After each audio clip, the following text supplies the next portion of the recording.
In this screencast, we're going to compare the two systems of units that you might be using, SI units and American units. And we'll start with the base units.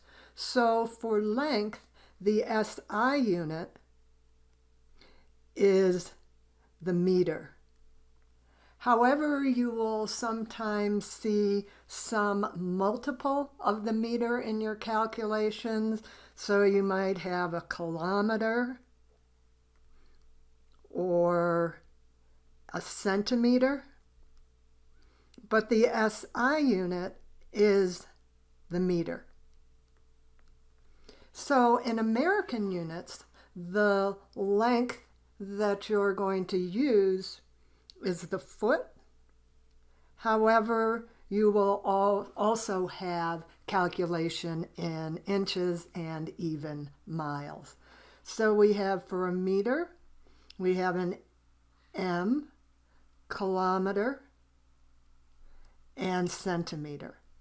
For American units, for a foot, FT, and an inch is IN. So let's go to mass. So if you're asked for it in SI units, it's the kilogram. But you will also do, especially when you're doing smaller quantities, you'll work in the gram. For American units, what we use for mass is the pound, and these are abbreviated kilogram or gram or pound.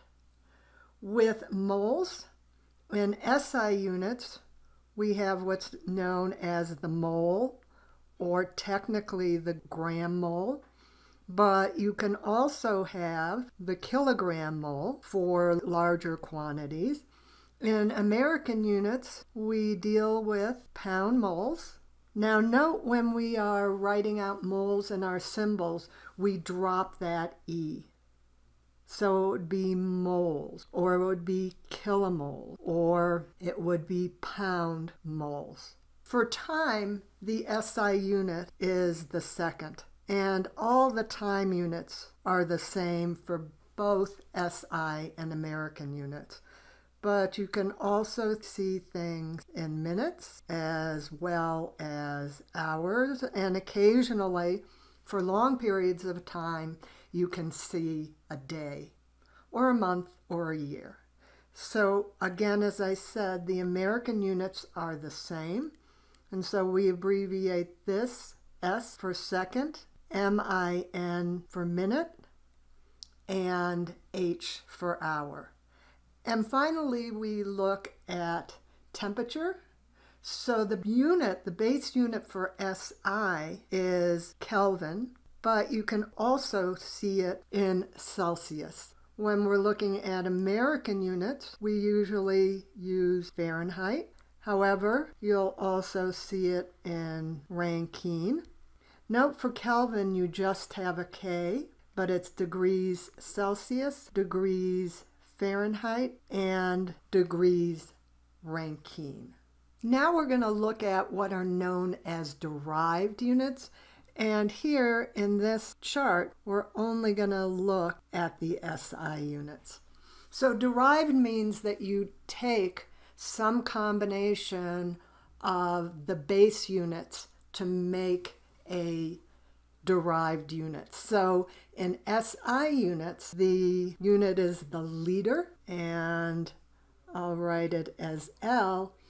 And in terms of base units, this is 0.001 meters cubed. Now we look at force, and we use the Newton, which is our big N, and that's equal to a kilogram meter per second squared. Pressure, we use what's known as the Pascal. Sometimes you'll also see a kilopascal.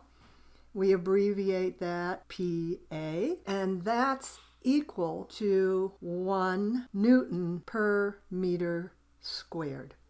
Now energy or work, we work with the joule, and that's abbreviated with a J.